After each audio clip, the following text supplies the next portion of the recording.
What up, dog? It's Haley, and today I'm attempting an Aussie/Kiwi accent because I obviously, of course, do not know the difference. And why?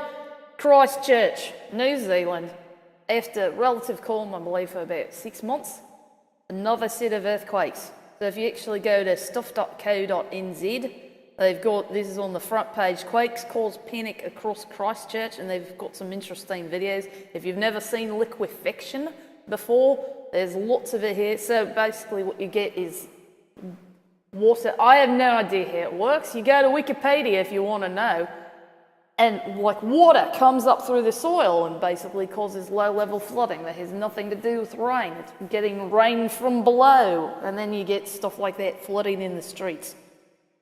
So let's look at this. So if you don't know the difference between foreshock, main shock, and aftershock, I'm going to attempt to remember the difference. So if this is going to be accurate, the strongest, this starting at 1:58 p.m. local time, the strongest was a 6.0. So that would technically make all of these foreshocks because the largest came right here. So these would be foreshocks, and then the big one came there, 6.0, and then these would be aftershocks. Now, whereas a lot of people would think, since this one was the one that kicked it off, that this would be the main shock, and of course not. A lot of people just call it an earthquake instead, and then they think that all of that was aftershocks. But no, that is not how it works. And also, since I believe when we had the Oklahoma earthquakes, it was obvious that a lot of people do not realize that an aftershock is an earthquake. Main shock, foreshock, aftershock, it's all bloody earthquakes. I'm not supposed to say bloody, am I? But I've been hearing it a lot on the news today. But anyway, right, they're all seismic events. They're just different ways to refer to it. Anyway, I believe this is the modified Mercalli intensity scale. So if you're familiar with looking at it on, this is from the GeoNet in New Zealand. If you're familiar with looking at it in the USGS, then this should be similar information. The strongest one, don't know how to pronounce that, Port Levi, not sure, and then Christchurch, all kinds of stuff like there. So MMI 5s and MMI 4s. So I believe that would be like strong shaking and light damage. And yeah, so if you go to geonet.org.nz, that's where the official New Zealand seismic data is. But otherwise, the USGS also covers it. And I don't know who's going to get, I don't know what's going to be the official. Because oftentimes, when there's an earthquake, it gets revised later. But the USGS has the 6.0 as a 5.9. So let's go back to this. So at 3:18 local time, and apparently 2:18 UTC. So 2:18 in the morning, Greenwich Mean Time or whatever it is. Anyway, 5.9. So the strong earthquakes today, unsurprisingly, a whole bunch of them, South Island of New Zealand, so the Christchurch area. So, sucks, obviously, because, you know, this was an area, you know, Auckland, I believe, is the one that gets all the earthquakes, so a lot of them. Anyway, all of New Zealand is very seismically active, as I understand it, but Christchurch had never had that kind of seismic activity, and now, like every 6 months or so, they're having bad earthquakes. So I feel for you guys. Don't know what to say. Don't know how to end that segment. Right, so to move on, or something to weather in the stateside, is that what it would be called? It's the high temperatures for today. Cold there, and cold maybe there. That looks like a little bit of blue right there.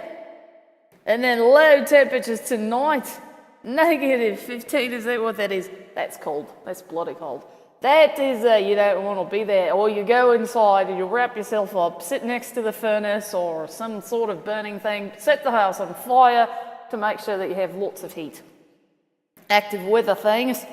New Mexico and Texas. It's all about the winter weather thingamajigs. And there's apparently the weather radar, not radar, weather radio has an outage, so if you're in that area, you should read that. Winter storm warning and a winter weather advisory. So that's what the pink is, that's what the purple is.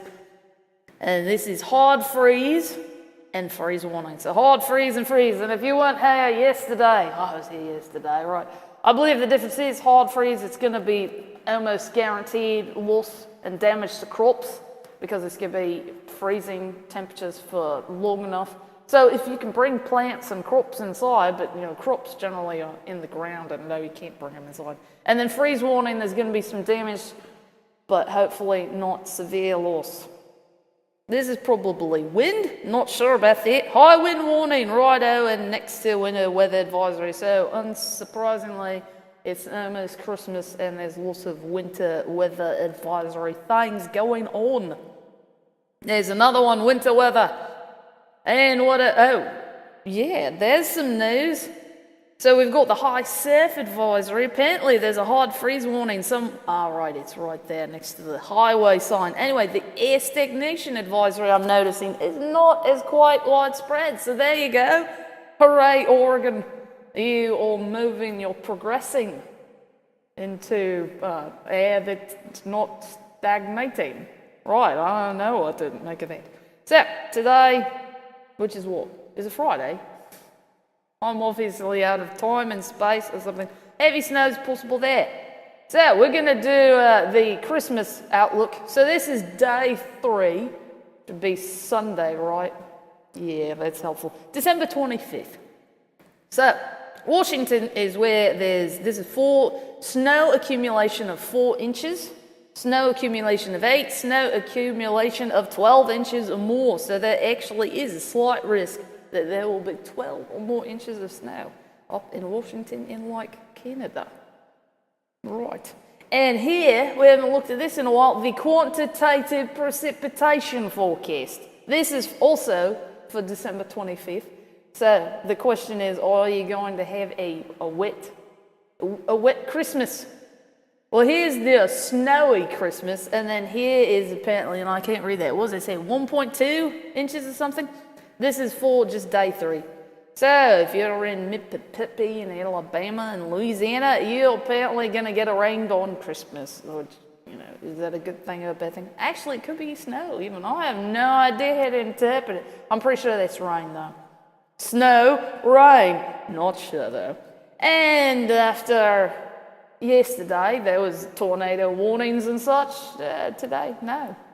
It's green across the board. So it'll probably be green for a while. I have no idea. I like to pretend that I know something, but I don't. I just know that it's like March. By the way, if you're interested, storm spotter classes start up, I think, in the February timeline. So what you do is you go to weather.gov, punch in your zip code, and I don't know, let's see if we could even find out how to do that. Helpful, isn't it? No, okay. Anyway, you find out what your local weather office is. Here's another way, duh. You go to the large map.php and you click randomly, Louisiana, they might have some. And then you look for, there you go, upcoming Skyward trading classes. How about that? Fantastic. So, see, and they're having some right now. Because, if you're in the South, it's what do they call it? Dixie Alley. It's the other tornado alley. And it's the year-round tornado alley. Anyway, so, if you're interested in storm spotter classes, definitely go to your local weather office website thingy. Right, that's helpful. And see if they've got any in the news. Let's check Texas. It'd be up here. That's generally where you look for it. And you look for Skywarn, Storm Spotter, words like that, and see if they've got classes coming up. And you should totally check those out. And it's free, open to the public, and you get to watch some tornado videos maybe. I have no idea. Anyway, so right, if you like the green stuff, you go to WikiWix today. WICKEDWX. Too bad there's not a Z in it, because then I could say Z again. And what is it? Is America is, I think, the only place that calls a Z a Z. Everybody else calls it a Z. I'll have to look that up. How do I Google that? Who calls it a Z? Who calls it a Z? How do you spell that? Z-E-E? I have no idea. Or is it Z-E-E? Right. Anyway, moving on. I hope you enjoy your fabulous Christmas weekend.